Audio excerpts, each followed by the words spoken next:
Welcome to Professor Game Podcast, where we interview successful practitioners of games, gamification, and game thinking who brings the best of their experiences to get ideas, insights, and inspiration that help us in the process of getting the students to learn what we teach.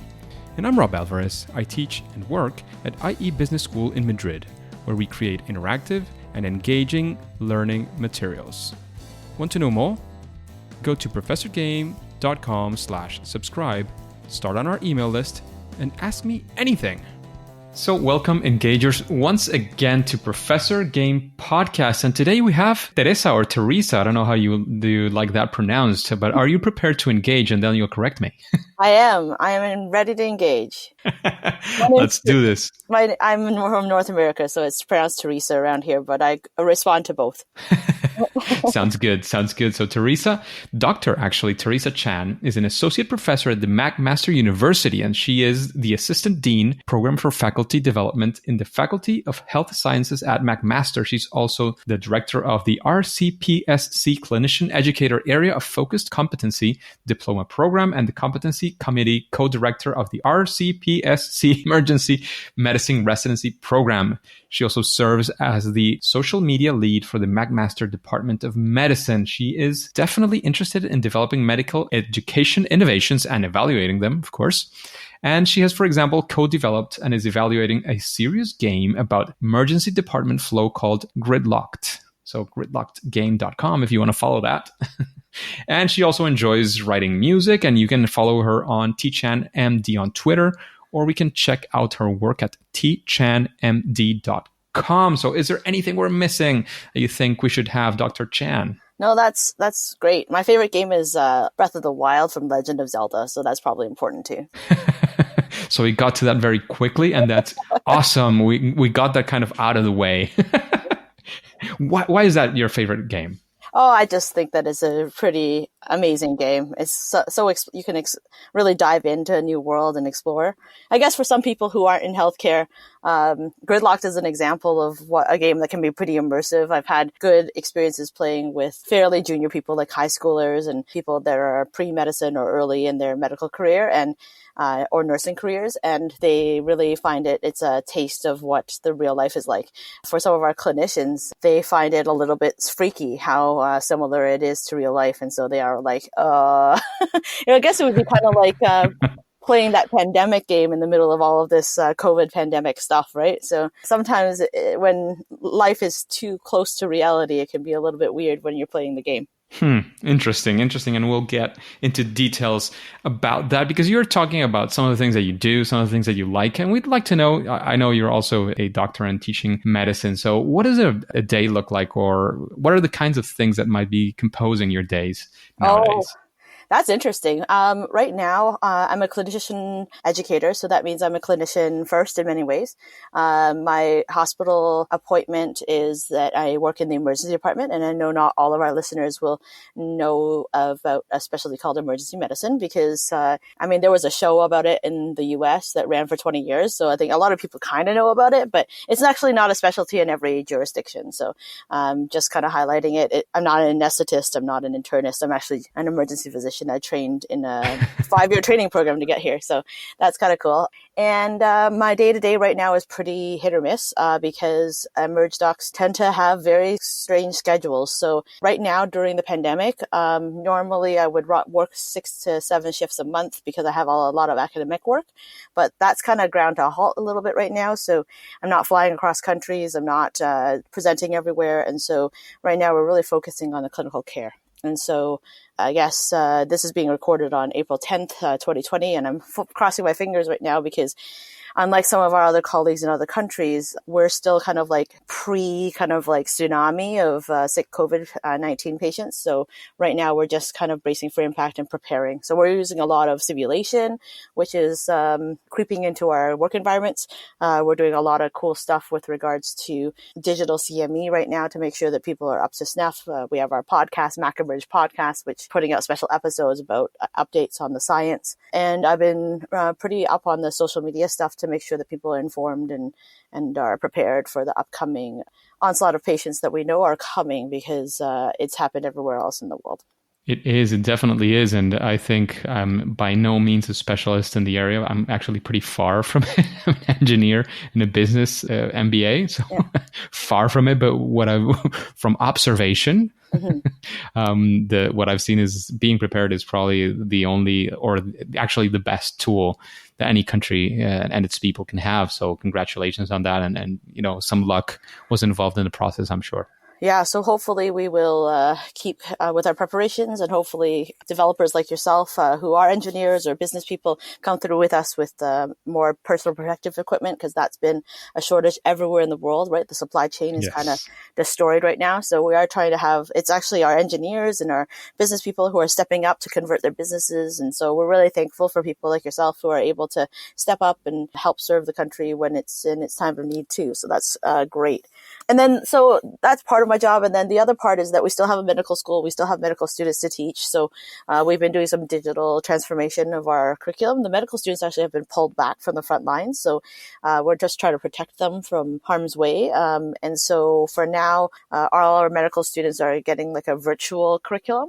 And so we've been experimenting with different designs. We were using Slack to do some direct messaging back and forth. We've been doing some, simulation cases where we'll play a simulation video and then we'll debrief. Because there's evidence that says that watching a simulation and then debriefing is probably just as educational.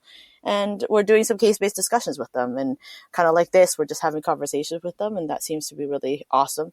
Our residents are, in the meantime, fully qualified doctors who actually do clinical care. They're being paid. And so they are deployed in the emergency department. And so that's pretty awesome that we can have them participate and be there with us. We're trying to minimize the harm to them as well. And that's kind of the name of the current game, at least for us. Good, good. Hopefully it'll just get better before it gets worse, which is the best thing that we can that Mm-hmm. we can wish for right now, I'd say. Mm-hmm. But moving from, I know it's almost impossible to have a conversation nowadays and not talk, even if just a little bit, about everything that's going on. Yeah. Moving on a little bit from that, hopefully this will be listened to not only in these days, but in the future as well, Mm-hmm. where, I'm saying hi to those people who are Mm-hmm. happily listening to this and saying, good Lord, finally this is over. Yep, it's true. So we would like also to speak to those future selves of Yeah. ourselves and, learn a little bit about your experience. And we always like to start with failure. And we'd like to call this sort of your first attempt in learning, Mm-hmm. your favorite fail. There's many ways to focus it, but in the end, it's, a situation that didn't go as expected or didn't go well Mm-hmm. and went sideways somehow. And of course, it probably involved simulations, games, gamification, or Mm-hmm. something similar. And it seems you're very into it, both in the education and in your, your regular job as well. Yep. Mm-hmm. So yeah, failure is something that doctors are not well known to, fail really well.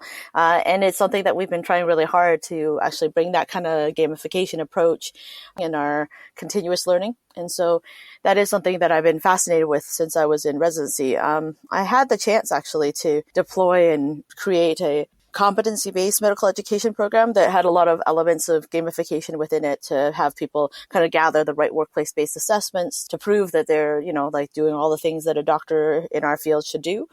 And it's kind of like when you build something up and you've got this giant sandcastle and then the waves of time come along and the whole country decided to move into competence-based medical education. And even though we had a really good pilot, basically people went, yeah, whatever. They pushed over my sandcastle. And now we actually have a national platform that is in some way informed by our experiences. So it's not all lost, right? It's still the same sand. It's just recombined in a different way. But, it's to me, that was kind of a failure in some ways because, like we weren't able to keep our system running. And on the plus side, we learned a lot and developed some evidence around what we do. And that informed the national kind of workplace-based assessment system. So I think that we've learned a lot of tricks along the way and done some good work that could lay down the foundation to other people being successful now.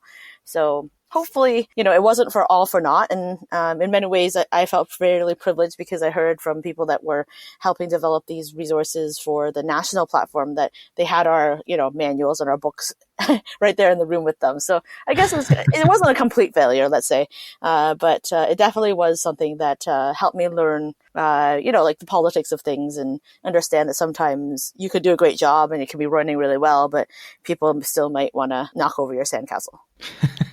And I know sometimes we say I wouldn't change a thing because it wouldn't be here otherwise. And that's, I respect that. And I think it's true in many ways. But if you had a chance to do something different, maybe to improve it, maybe to already taking the lessons learned, would you do something different? What would you do different? What did you like from your learnings that you took? What would you change maybe?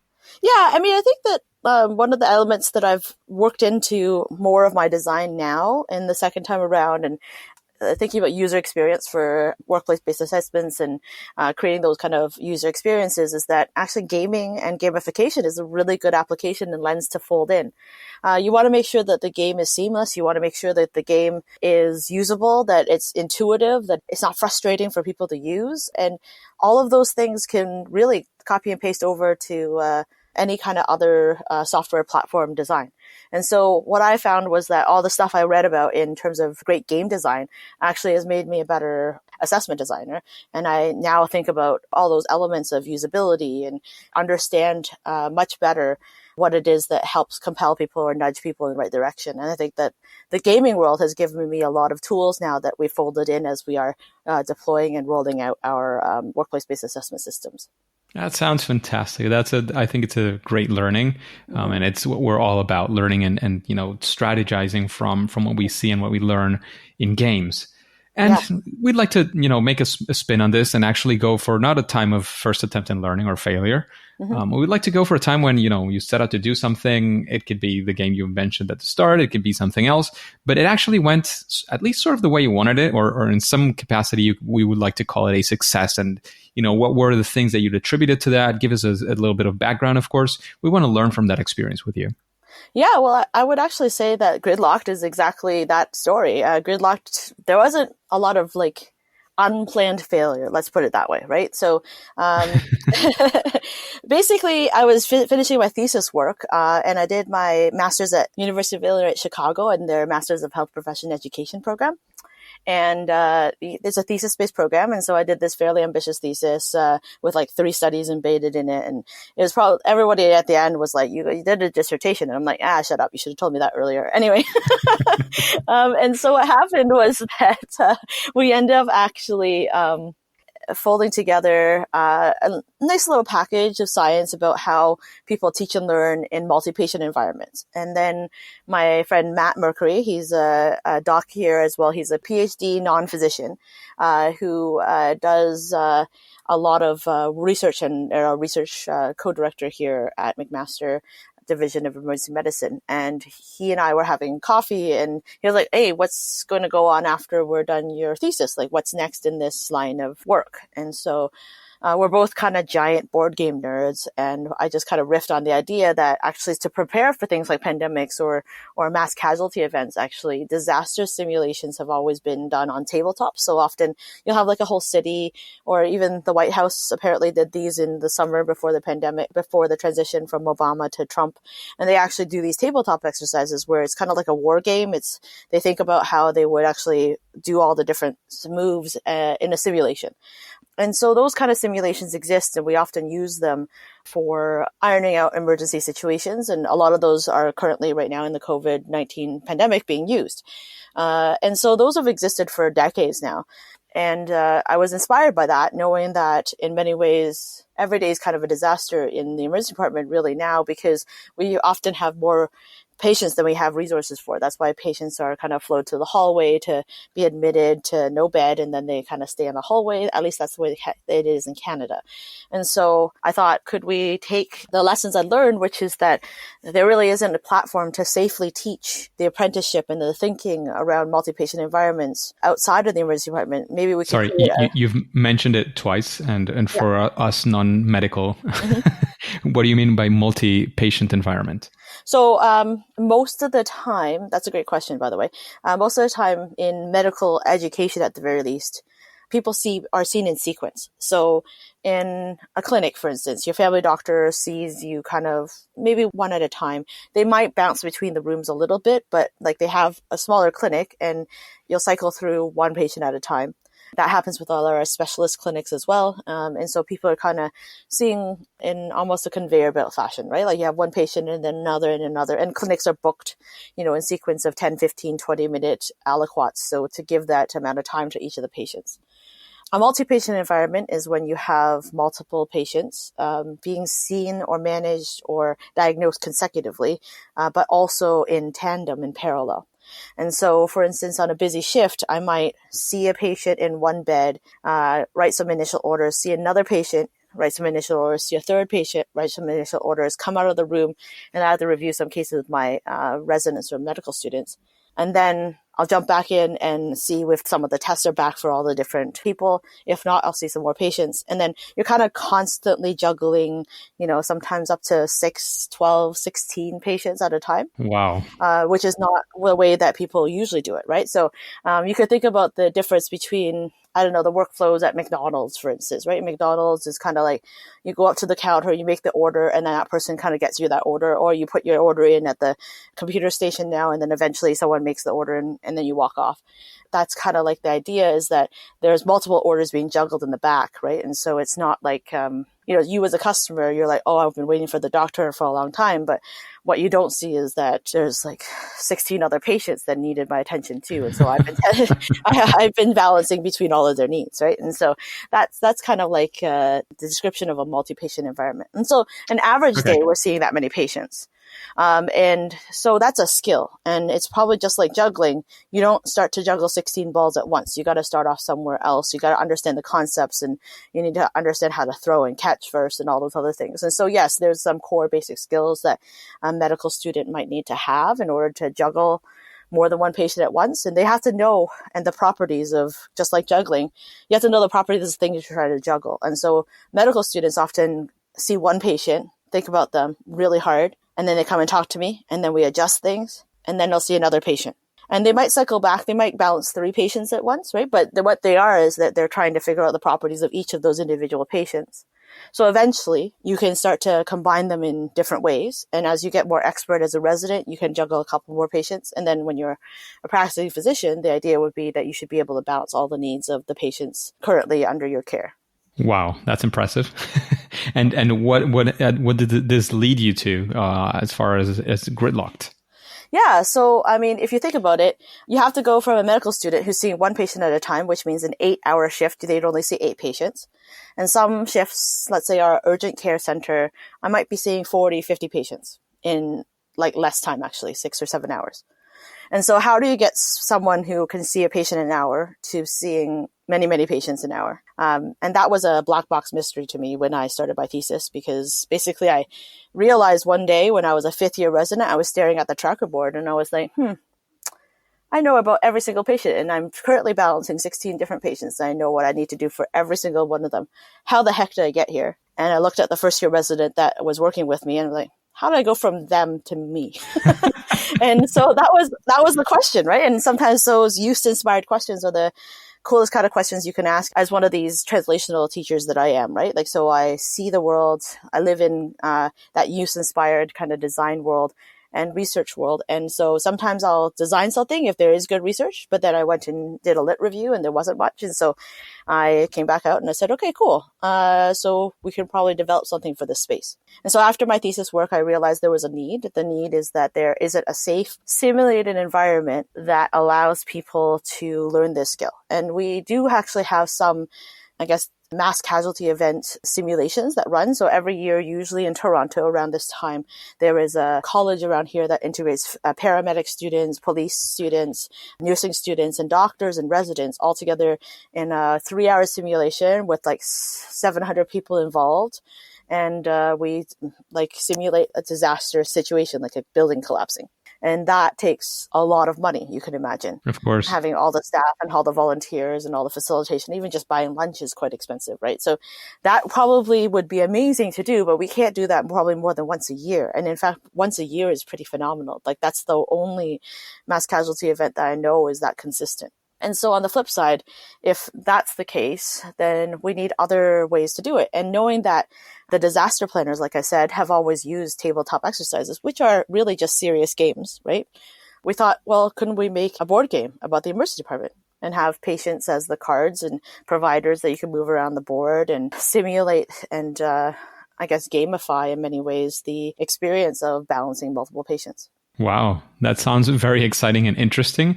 I won't get into the technical details because probably like 90% of the audience will not know too much about the topic in particular.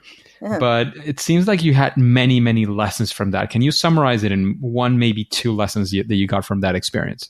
Yeah, so I think 3 big lessons would be, number 1, when you're developing a game, you need to have other people to develop it with.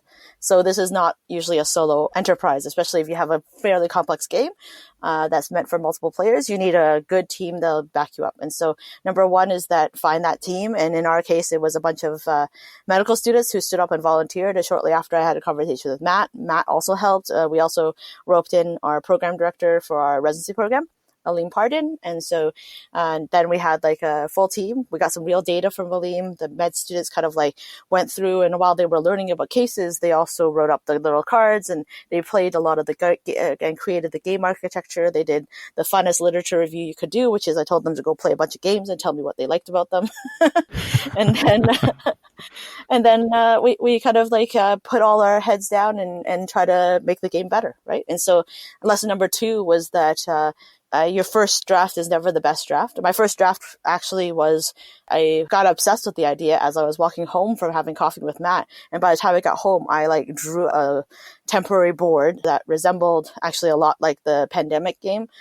And I said, when you mentioned Matt, that's your director? Yeah, Matt was the co-research director that was having coffee with me that night. And so I texted him that night and said, hey, I think I have an idea. I think I exactly know what it looks like. We should get on this. And he's like, haha, LOL. And then 2 weeks later, I was sitting with a med student who wanted to do research and education with me. And I said, hey, there's like 5 projects I'm working on, and I had this really cool idea. And then I told him about Gridlock, and his eyes just lit up, and he was like so excited.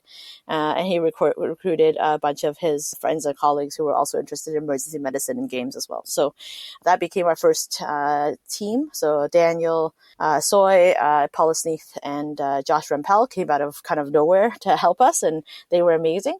And then along the way, Simon Huang and Rebecca Nyok also came along as summer students to help the next summer to help us really bring this game to life.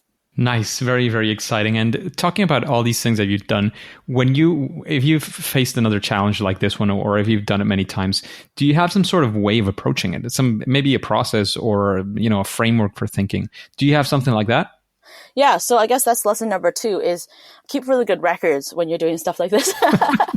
So I had 3 lessons, right? So number 2 is, you never know if you're going to want to do something over again, right? And so ever since I was younger and I ran events in the past, I like to have a little diary of how I went through and did stuff. And so what I found was I kind of kept like a little diary of how we put Gridlock together and when we played stuff and when we decided to, change things. And then I also asked the students to do that. And that was very helpful for 2 real reasons. Number 1 was that when we were writing our paper up for academic medicine to describe the innovation, it was very, very, very useful to have all our documents, and I know when we did what, and when we presented something or when we pilot tested things for the first time and things like that. So that was pretty awesome. And number 2 is that a couple of years later, Paula, one of our students who was on the team, is now our PGY2 resident, but in her first year, she, myself, and one of the co-medical directors of our pre-hospital paramedic system, basically, emergency medical services system, decided to make a new game. And so it was really nice to have all the notes to go back to and think, oh, how can we make that? And so that's another game. You can find out more about it at their website as well, but it's called Triaged, and it's about learning about mass casualty triage so that people can understand who's a patient that might need immediate care, need some stabilization, maybe can wait until they can be transported to hospital, or heaven forbid, if they aren't expected to survive, right? And so we need people to be able to know this off the top of their heads because this sometimes happens. And I think, unfortunately, people are having to use that kind of triaging skill right now in some of the cities around the world. And so it's actually something that people actually have to know pretty quickly off the top of their head. And so it's important for people to actually learn it and really know it. And so they've created that game. That sounds great. That sounds very, very fantastic. And keeping those notes was great. Is there any way that we can like access all of these things? Is that open source? Or the notes? I'm not sure they'd be really that useful to anyone else, but yeah, I can see if I can dig them up, I guess. But yeah, they're like not, a blog post or something. Like, what was your experience looking like? Yeah, we've done some of the reflection pieces. And in fact, most of the notes turned into our academic medicine article, which is now open access to everyone. So if you just look in, I think it's December 2018 of academic medicine, there's an article about gridlocked. So you can actually just read that. And it's probably a more polished version than the notes themselves. So That's great. That's great. Just a quick break before we continue with this episode. If you've been enjoying this podcast, I would really appreciate if you share it with your friends and family and on social media. On Twitter and Instagram, it's at RobAlvarezB and the hashtag ProfessorGame, all one word. And in Facebook, you can find the Professor Game page. Thanks in advance for your engagement. So, Teresa, what would you say that is sort of an element or an idea, strategy that you would say, well, if you're thinking of creating an educational game or, a serious game or one of these things, what would you say something that maybe is not a silver bullet, but something that could help improve, help you make it better, quicker, whatever that looks like? Yeah, so I guess that's my tip number 3 is think about what assets you have in your team, just like you would if you're doing a multiplayer game or, even playing Legends of Zelda. You got to look in your bag and see what you've got. And then you can figure out what skill sets you either need to learn or you can try to find someone. And so I do have some capacity to do some graphic design stuff. I've been doing little bits of graphic design since I was in high school. So I was going to do a bunch of the layout, but then along came Simon, who's one of the superstar residents now at Dalhousie University. But when I first met him, he was a med student looking for a summer research project. And so he came along and he'd been doing some infographic design work for one of the blogs that I write for, canadian.org. So it's a blog for emergency medicine providers. And he'd been working with us for a little while designing infographics to translate boring medical papers into something that people might want to read about, right? So just like the infographics that you get from, whatever company, from Marriott or whatever, the idea would be that you could look at a digest of a paper in infographic format so that you could actually understand it quickly and then maybe dive deeper into the papers. And so Simon had a lot of experience now with doing and making these graphics. And so I asked him, hey, I've got this project. If you've got graphic design skills, I could definitely use your help. It was amazing that he just really stepped up and that summer kind of helped design the entire game. And so the game that you can buy now is actually the game that Simon pioneered and basically looks the same as when he first started making it. So it was pretty amazing, right? So I think that you just have to look around for the skill set you need and hopefully you can network and find the people that can help make your dreams happen. And so really proud of Simon for the way that his career has progressed, and he's giving international talks and stuff like that now, and he's just a first-year resident, so about infographics and stuff. So it's been really cool to kind of see him progress. That's great. That's great. And you recommended in a way Simon as your graphic designer for the game. I would like another recommendation. Is there anybody you would like to listen to in an interview like sort of this one or the ones you've listened to before for Professor Game? Sorry, can you? Yeah, it's like when you listen to an episode, you say, "Oh, I would really like to listen to this person being interviewed in Professor Game." Oh, okay. So, I guess one of the docs that's been inspired kind of like by the success of Gridlocked, he actually has developed his own game to help medical students understand what antibiotics to prescribe. And so his name is Michael Cosamini, and he's in California. He has an interesting story and he comes from a different perspective. He's made like a card game that kind of helps people very quickly learn what antibiotics to use. It's really funny because I actually did help him peer review and improve his game along the way. So I happened to be thanked on the box, which is kind of nice of him. But I think the most impressive thing would be that I have a lot of medical people, pharmacists, and my dad and sister are doctors. And so at Christmas time, we played the pilot version of the game. And my partner, who's a lawyer by training and not in medicine, he was like, yeah, I'll figure it out. It's just like any other game. And so he played with us. And then he now knows what you should prescribe for most pediatric infectious disease situations, which is pretty amazing. So he's also got a phenomenal memory, so that's part of it too. But so if Bruce can learn antibiotics, most medical students should be able to do it too. So that's been, like surprising, but I think he's got an interesting story to tell as well. So I'd love to see him featured on the game, Professor Game, obviously. So Mike Cosmini. Yeah. I can hook you up on Twitter and tell him that I DM you both. Sure. And continuing with recommendations, would you, to this audience, to people who are interested in educational games, gamification, serious games, and so on, is there any book that you would recommend, again, within that area, or something else to get inspiration or whatever you think would be appropriate? Mm-hmm. Well, I think people have mentioned her before, but Jane McGonigal's work is fantastic. So I definitely think that her work is something that's worth looking at. Absolutely. She's kind of famous. She's got some TED Talks and stuff like that, which I think is pretty awesome. So if you don't have time right now to read a whole book, that's okay. You can just look her up on the TED website, and she's got a bunch of TED Talks, and that's great. But yeah, I really liked her Reality is Broken book. So I would say that's a high up there recommendation for myself. Absolutely. And continuing for recommendations, we'd like to go the other way around now. Taking a look at yourself, what would you say is your superpower, your sweet spot, that thing that you do probably better than at least most of the other people in this serious games creation? I'm kind of new to the circuit, so I don't know that I'm like have superpowers yet, but I think that what I'm bringing to it right now is that I'm seeing the opportunities in spaces that people might traditionally not have seen by trying to look across the way to other fields like business and engineering and see what people have done there, but also bringing my inspiration from the clinical world into this gaming circuit.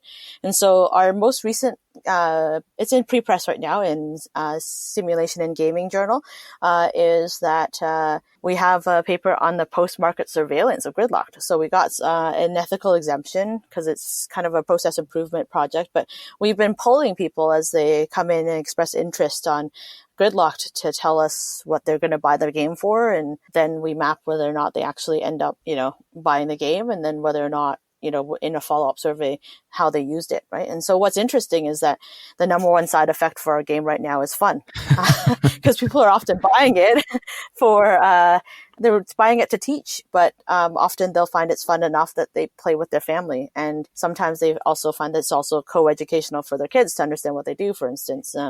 It's right now recommended for 18 and up because I didn't really know what to put the age at. And it's got some gory details, but everyone's been making fun of me. They're like, well, these kids, they play like Fortnite and it's way more way more violent than that. And I'm like, yeah, that's true. Anyway, but we'll probably drop the age because I've heard there's reports of small children in South Africa who wake up their dads who are merge docs to say, hey, can we play the game before we go to work, kind of thing. So obviously it's a game that people can learn, and it's kind of fun. And so I don't know, we figured understanding what people were buying it for and then what they actually use it for was actually really important, so we can continue to innovate the game and improve it. That sounds great. And Teresa, before we go, do you have any like final piece of advice for people who are like diving into this or are maybe into the field? Is there anything that you would like to tell the engagers and all these people? I think that if you just have an idea, you should just go out there and prototype it. I think it's pretty amazing now that there are lots of custom board game or card game designers where you can upload your graphics, and they don't have to be super fancy. Like Mike did a pretty good job with just like a pattern and then like words, right? Like you don't have to do things that are super fancy, and you can create a pretty fun game. I think it's never been easier to kind of take something from your mind and turn it into reality. So I think that you should get out there and try something, right? Yes, absolutely. Go out there and prototype and do your own thing is definitely a recommendation I always enjoy. Mm-hmm. So thank you very much, Teresa. We really enjoyed your time together. For me, it was very mind expanding because I've like in the medical field, I admire very much what you guys do, but I've never felt like, I'm not sure if capable or like my mind is not structured around doing the kinds of awesome things that you're capable of doing. But I really enjoyed this interview and getting a bit into that world. Yeah. So first off, thank you for all of that. No let worries. us know where. Sorry? I said no worries. I think actually Gridlocked might be the game you need then, because it doesn't require you to know all the actual medical stuff, and you can still play. A lot of my friends who are in MBA school and such, my cousin who's a computer engineer, he's like, yeah, I played it with my friends. It was pretty fun. Here's some suggestions. So That sounds great. this might be the game you need. Perhaps it will be. So, Teresa, where can we find more about your game? I know I mentioned it at the start, but I always like to leave this final period as well for people to, jot down their notes to where to find you on the internet. What's the best place? Find more about your game or games. Where can we do that? Yeah, so most of our games are actually posted about on our website. So it's gridlockedgame.com. So gridlockedgame.com. So gridlockedgame.com. And you can find out more there. There's videos on kind of like what it looks like and some literature around like different things that we've been featured in the news for, et cetera, et cetera. So you can kind of check out what the game's all about through all of that stuff. Triage is also hosted off of that site. And hopefully when we get around to it, we'll have some expansion packs and such where people can learn about different situations as well. So we're probably going to create one about a virus that takes over your world. So that's probably going to be something that we should probably make an expansion pack for. And then we'll also have a sister game called Discharge, which will really be about optimizing discharge processes for the inpatient setting. So when people get admitted to hospital, to help people learn about the flow of the hospital outward. So that's in development, but will probably be in a year event horizon at least. Nice. Thank you very much once again. All that cool stuff. But where can we also find Teresa? Is there anywhere we can talk to you?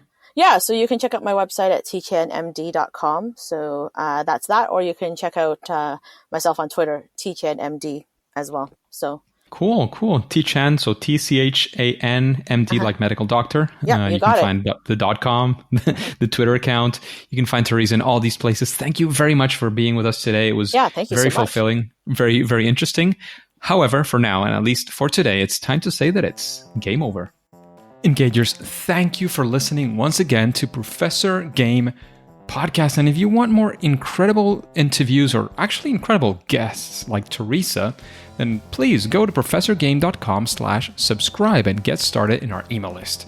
That way we'll be in contact and you'll be the first to know of any opportunities, questions, direct interactions that Professor Game or me can have for you. And I would really like to, call you to also subscribe to using your favorite podcast app, which is where you're listening to right now, hopefully, except if it's on the web, and listen to the next episode of Professor Game. See you there.